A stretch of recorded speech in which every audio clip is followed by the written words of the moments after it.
मुंबईच्या विकासाचा विचार करतो। मराठी माणूस काम केलंय।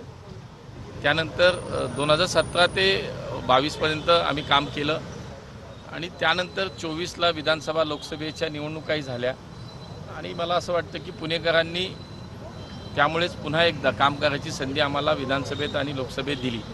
आजही मला तोच विश्वास आहे की जे काही काम पुणेकरांनी पाहिलं आहे त्याच्यावरती भारतीय जनता पार्टीवरती नेतृत्वावरती विश्वास व्यक्त करून आज पुन्हा पुणेकरांचं पूर्ण समर्थन आमच्या सोबत राहील हा मला विश्वास वाटतो आणि म्हणून आज खरं तर पुणेकरांना सुद्धा मी आज हे आवाहन करेन की जास्तीत जास्त लोकांनी नागरिकांनी घराच्या बाहेर पडून आपला संविधानाने दिलेला जो आपल्याला अधिकार आहे तो या ठिकाणी आपण बजावला पाहिजे आणि सर्वांनी मतदान केलं पाहिजे। या निवडणुकीमध्ये अजित पवार विरुद्ध मुरलीधर मोहोळ असाच सामना पाहायला मिळालेला होता। एकमेकांवरती टीका सुद्धा करण्यात आली।